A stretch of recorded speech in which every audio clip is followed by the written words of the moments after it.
ہمارے نظام کو پورے پاکستان کی برائیاں وادی تیرہ میں، اور پاکستان کا سب سے بدترین بندہ جو ہے وہ ان کو سہیل آفریدی نظر آتا ہے۔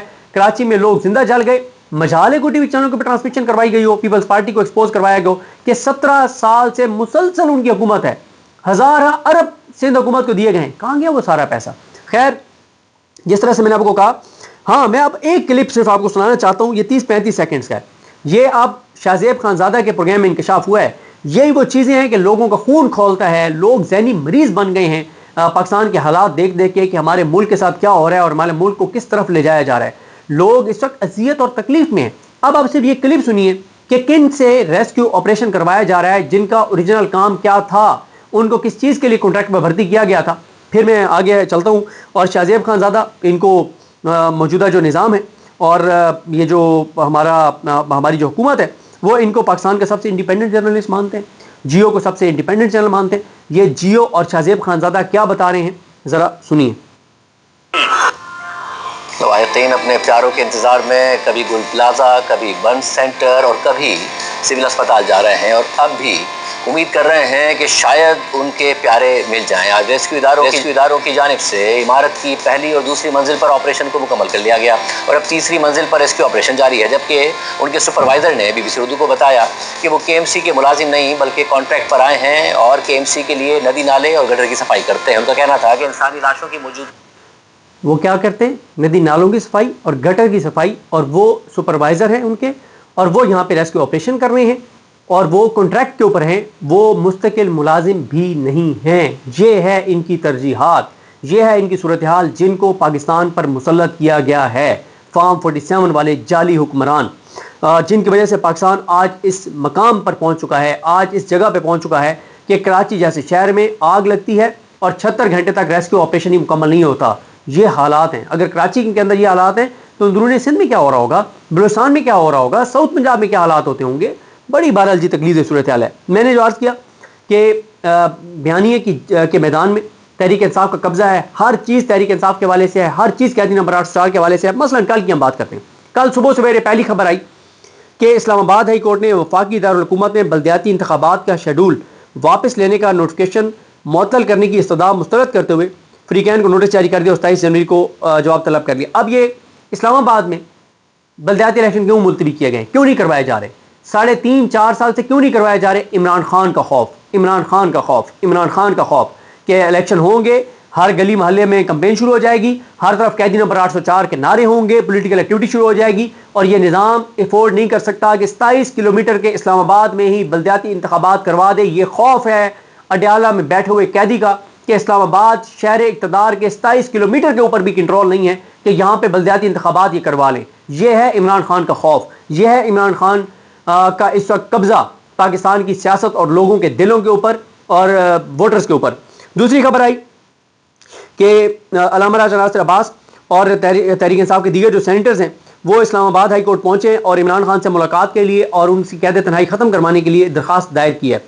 اس کے اوپر ظاہر ہے سوشل میڈیا کے اوپر بات ہوئی، کوریج ہوئی، بات ہوئی۔ تیسری خبر آئی کہ جناب سلمان اکرم راجہ صاحب اور بیرسٹر غور صاحب جو ہیں وہ اسلام آباد ہائی کورٹ پہنچے، جسٹس ڈوگر سے ملاقات کی کوشش کی ہے، وہ ان سے نہیں ملے عمران خان کے کیسز لگوانے کے لیے۔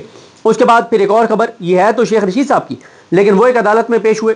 اب شیخ رشید صاحب بھی ظاہر ہے ایک عمران خان کے ساتھی کے طور پہ ہی ان کا ایک بڑا تعارف ہے نا، وہ ایز اے شیخ رشید بھی پاکستان کی سیاست کا بڑا نام ہے، لیکن اس وقت ان کی جو سوچ اور اپروچ ہے وہ وہی ہے جو عمران خان کی ہے۔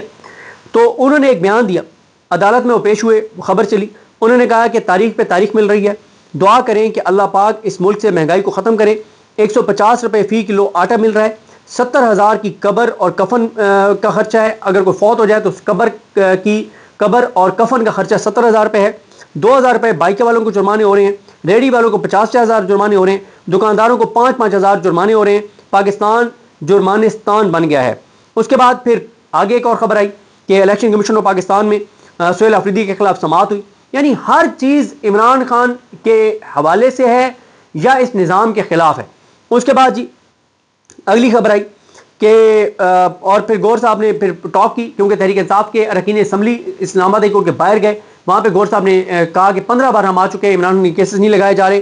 اس کے بعد پھر علامہ راجہ ناصر عباس صاحب کا نوٹیفکیشن ہو گیا، یہ خبر چلی۔ اور وہ عمران خان کے نامزد کردہ اپوزیشن لیڈر ہیں. پھر علامہ راجہ ناصر عباس صاحب نے ایک تقریر کی بڑی دمنگ, اس کی کوریج ہوتی رہی, اس پہ بات ہوتی رہی.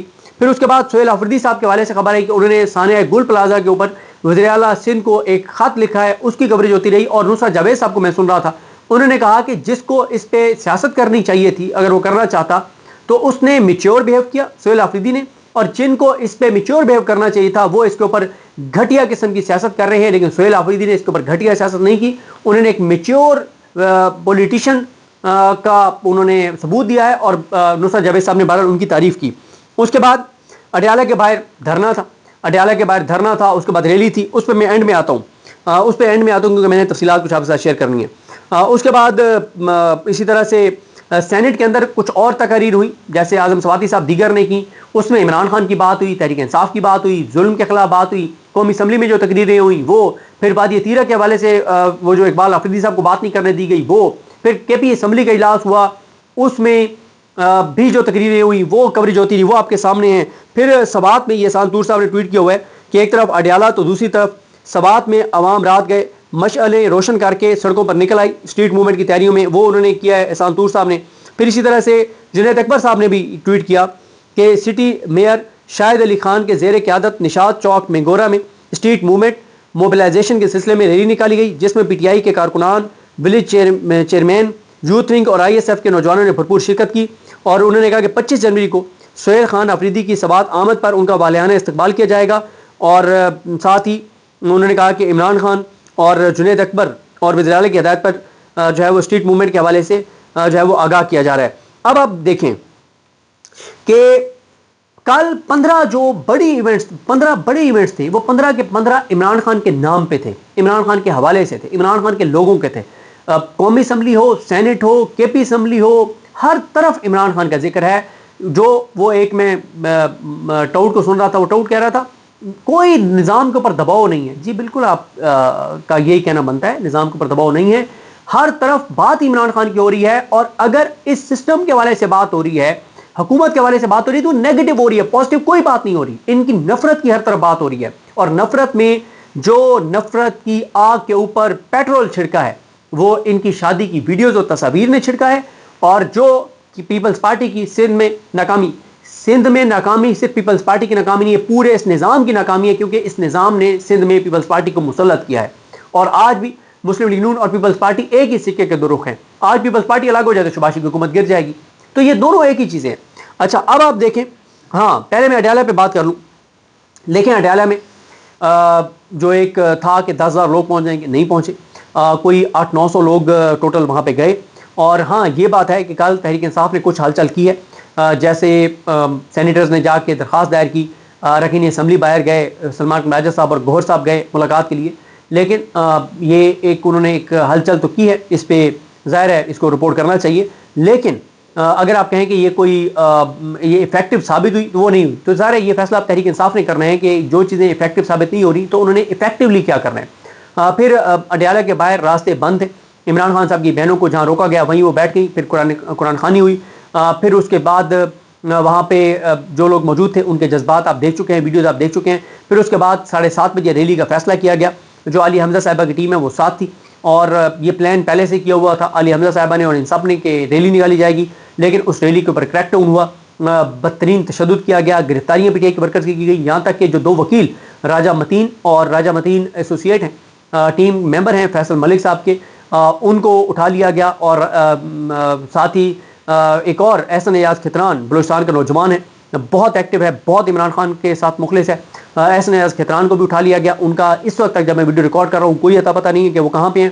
اور گاڑیاں توڑی گئیں, تشدد کیا گیا, عمران خان کی بہنوں کے ساتھ بدتمیزی کی گئی, اور بہت ہی بدترین مناظر جو ہیں وہ دیکھنے کو ملے. تو اس میں ظاہر ہے اس نظام کو یہ خوف ہے کہ اگر وہاں سے یہ ریلی کرنے دیتے تو وہ ریلی میں ہزاروں لوگ نکل آتے. کیونکہ دیکھیں یہ بات ایک 2 باتیں حقیقت ہیں. ایک یہ کہ تحریک انصاف لوگوں کو نکالنے کے حوالے سے وہ سنسیئر ایفرٹ نہیں کرتی اڈیالہ کے باہر جو ان کو کرنی چاہیے.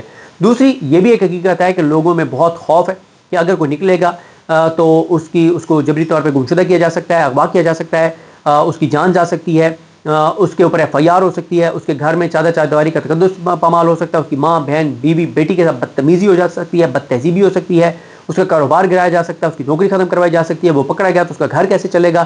یہ وہ خدشات لوگوں کے ہیں.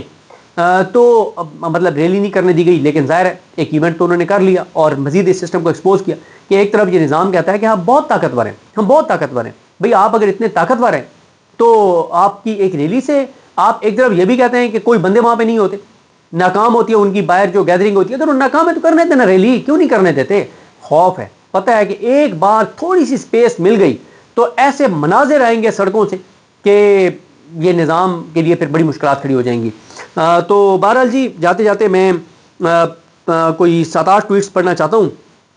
ایک تو اسد اللہ خان صاحب نے بڑا اہم ایک ٹویٹ کیا ہوا ہے جس میں وہ کہتے ہیں کہ کراچی کی صرف 9% عمارتوں میں فائر الارمز ہیں, جن 91% 91% عمارتوں میں آگ لگنے کی صورت میں الرٹ کرنے والے الارمز ہیں ہی نہیں.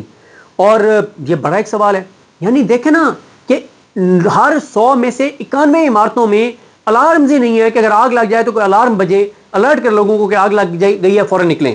تو پھر آگے انہوں نے لکھا ہے کہ کوئی سوال جواب ہوگا یا تمام توانائیاں صرف عمران خان کو شکست دینے پر ہی خرچ ہوں گی. پھر مبشر عباسی جو سیکرٹری جنرل ہے اس کے تحریک انصاف کے یوتھ ونگ کے, ان کا ٹویٹ ہے, وہ کہتے ہیں کہ کراچی کی صرف 5% عمارتوں میں آگ بجھانے والے آلات موجود ہیں. جن 95% عمارتوں میں آگ بجھانے والے آلات نہیں ہیں وہ کس کو رشوت دے کے وہ عمارتیں چل رہی ہیں. 95% عمارتوں میں آگ بجھانے والے آلات ہی نہیں ہیں, ہر 100 میں سے 95 عمارتوں میں آگ بجھانے والے آلات ہی نہیں ہیں, اور یہ مسٹ ہیں, اس کے بغیر کوئی عمارت چل نہیں سکتی. کیسے چل رہی ہے, کس کو پیسہ دے رہے ہیں, اچھا کر لیں. اس کے بعد احسان طور کہتے ہیں جو مرکزی صدر ہیں یوتھ کے, وہ کہتے ہیں کراچی کی صرف 31% عمارتوں میں نکلنے کے ایمرجنسی راستے موجود ہیں, یعنی 69% عمارتوں میں سے ہر 100 میں سے 69 عمارتوں میں آگ لگنے کی صورت میں باہر نکلنے کے ایمرجنسی راستے ہی نہیں ہیں. کیسے ان کو کمپلیشن سرٹیفکیٹ مل گئے, کیسے ان کو NOC مل گئے, کس نے ان کے نقشے اپروو کیے, یہ بڑا سوال ہے. پھر اسد اللہ خان صاحب کا ایک اور ٹویٹ ہے, وہ کہتے ہیں کہ انتہائی تشویشناک انکشاف ہوا ہے کہ حکومت سندھ کو بہت پہلے بتایا جا چکا ہے کہ کراچی کو 200 فائر اسٹیشنز کی ضرورت ہے, لیکن اس وقت کراچی میں صرف 28 فائر اسٹیشنز ہیں, اور یہ بھی میں سن رہا تھا کہ 21 فائر اسٹیشنز کا بجٹ ہے, اس کے اوپر 28 چل رہے ہیں, یعنی 172 فائر اسٹیشنز کی کمی ہے. لیکن پیپلز پارٹی کی قاتل حکومت کا پورا فوکس صرف کرپشن اور لوٹ مار پر ہے. فارم 47 والی حکومتیں عوام کا کیسے سوچ سکتی ہیں, یہ اسد اللہ خان صاحب کا ٹویٹ ہے. اچھا اب آئیں جی, یہ طارق حسین صاحب ہے, یہ جو ویسٹ ہے کراچی ویسٹ, اس کے صدر ہے PTI کے, ان کے کچھ بہت اہم ٹویٹس ہیں, وہ آپ کے سامنے رکھتا ہوں. وہ کہتے ہیں کہ سانحہ گل پلازا میں جان سے جانے والوں کے قتل کی FIR پیپلز پارٹی کے سب بڑوں پر کاٹی جانی چاہیے, یہ مقتولوں کی نہیں قاتلوں کی جماعت بن چکی ہے. اور پھر وہ کہتے ہیں کہ پیپلز پارٹی کے جن وزراء اور بیوروکریٹس نے گل پلازا میں غیر قانونی تعمیرات کروائیں, اس پلازے کو کلیئرنس دی, ان میں سے اب تک کوئی ایک بھی گرفتار نہیں ہوا. سب کراچی والے آواز اٹھائیں اور ایک ہی بات کریں کہ گل پلازا سانحہ کے اصل قاتلوں کو گرفتار کرو. پھر طارق حسین صاحب کہتے ہیں کہ کراچی میں آج بھی ایسی سینکڑوں ہزاروں عمارتیں موجود ہیں جہاں غیر قانونی تعمیرات ہوئیں اور جن میں آگ بجھانے کا کوئی میکنزم نہیں ہے. ذرا چیک کروائیں کہ ان عمارتوں کو NOC کیسے ملا اور ان سے منتھلی کون لیتا ہے اور وہ پیسہ کس کس کو جاتا ہے. پھر طارق حسین صاحب کہتے ہیں کہ گل پلازا واقعے کے قاتلوں کو پکڑنا بہت آسان ہے, صرف یہ ریکارڈ نکال لیں کہ اس کے نقشے پاس کرنے اور اس کے بعد اس کو کلیئرنس سرٹیفکیٹ دینے میں کس کس کا کردار تھا, کون کالز کر کے ان کی فائلوں کو پہیے لگواتا ہے. پھر طارق حسین صاحب کہتے ہیں کہ گل پلازا واقعے کے قاتل ہی قتل کی تحقیقات کر رہے ہیں. کراچی والوں جاگو, کب تک ہم اپنی باری کا انتظار کرتے رہیں گے. طارق حسین صاحب کہتے ہیں کہ فائر فائٹرز کے پاس آگ بجھانے کے لیے جو آلات ہونے چاہیے تھے وہ تھے ہی نہیں. کراچی والوں جاگو, کب تک ہم اپنی باری کا انتظار کرتے رہیں گے. پھر وہ کہتے ہیں کہ کراچی میں درجنوں سانحات ہو چکے ہیں, کیا کسی ایک سانحے کی درست تحقیقاتی رپورٹ سامنے آئی, کسی ایک واقعے کے ذمہ داران کو سزا ملی. کراچی والوں جاگو, کب تک ہم اپنی باری کا انتظار کرتے رہیں گے. پھر طارق حسین صاحب کہتے ہیں کہ کراچی والوں جاگو, کب تک ہم اپنی باری کا انتظار کرتے رہیں گے. بس بہت ہو گیا, ہم نے گل پلازا کے اصل ذمہ داران کو پھانسی کے پھندے تک پہنچانے سے پہلے اس ایشو کو نہیں مرنے دینا اور اس پہ خاموش نہیں رہنا. پھر طارق حسین صاحب کہتے ہیں کہ آگ لگنے کی صورت میں پلازے سے نکلنے کے ایمرجنسی راستوں پر تعمیرات کس نے ہونے دی, وہی قاتل ہیں. وہ کہتے ہیں کہ جو جو راستے تھے نکلنے کے ان کے اوپر ہی غیر قانونی تعمیرات ہو گئی تھیں. تو کس نے انہیں دی؟ یہ کون چیک کرتا تھا؟ ان عمارتوں کو تو ہر کچھ عرصے بعد انسپیکشن ہوتی ہے, ان کو سرٹیفکیٹ دیا جاتا ہے کہ ہاں آپ کنٹینیو کر سکتے ہیں. وہ انسپیکشن کون کرنے والے تھے؟ کس نے ان کو سرٹیفکیٹ دیے تھے؟ اور پھر وہ کہتے ہیں کہ گل پلازا میں منظور شدہ نقشے سے اضافی 179 دکانیں جو ہیں وہ کیسے بنی؟ اجازت دینے والے کسی ایک بھی ذمہ دار کو اب تک نہیں پکڑا گیا. کیوں نہیں پکڑا گیا؟ وہ کہتے ہیں کہ یہ وجہ سب جانتے ہیں. اور ایک آخری ان کا ٹویٹ میں پڑھنا چاہوں گا. وہ کہتے ہیں کہ پیپلز پارٹی کی سندھ حکومت نہ غیر قانونی تعمیرات روک سکی اور نہ آگ لگنے کے بعد بر وقت ریسکیو آپریشن کر سکی. کراچی والوں جاگو, کب تک ہم اپنی اپنی باری کا انتظار کرتے رہیں گے. تو یہ جناب کچھ چیزیں تھیں جو میں نے آپ کے سامنے رکھی ہیں. اس نظام کے خلاف ان دو چیزوں نے, ایک شادی کی تصویروں نے اور ایک سانحہ گل پلازا کے بعد سندھ حکومت کی کارکردگی نے نفرت میں بہت زیادہ اضافہ کر دیا. مجھے اپنے دعا میں یاد رکھیں. اللہ کی نعمتوں کا حامی ناصر. اللہ حافظ.